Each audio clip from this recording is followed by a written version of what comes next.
2011 সালে প্রথম একক অ্যালবাম অন্দর মহলের এই গান দিয়েই শুরু। এরপর একের পর এক জনপ্রিয় গান উপহার দিয়ে তরুণ প্রজন্মের শ্রোতাদের কাছে ব্যাপক জনপ্রিয়তা অর্জন করেন। এবার সত্যি মেঘমিলন হল সুদর্শন ও সুকণ্ঠী এ গায়কের।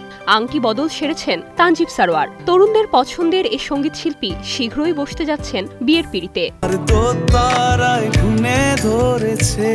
10 অক্টোবর ঢাকার ক্যান্টনমেন্টের CSD এলাকায় অনুষ্ঠিত হয় বাগদান। আয়োজনে দুপক্ষের পরিবার ও কাছের মানুষরা আমন্ত্রিত ছিলেন।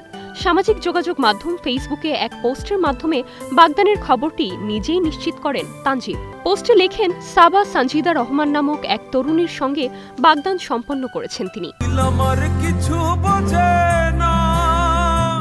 কনে সাবা বাংলাদেশ সেনাবাহিনীর একজন কর্মকর্তা। হবু বধূ সম্পর্কে গায়ক তানজিব বলেন, তাদের সম্পর্কটা বেশ ইন্টারেস্টিং, কেননা কনে আর্মি অফিসার আর তিনি গায়ক। এটি বিরল, আগে কখনো দেখেননি শোনেননি বলেও জানান তানজিব সারোয়ার। গানের জগতে প্রবেশ করেই চমক লাগিয়ে দেন তানজিব সারোয়ার।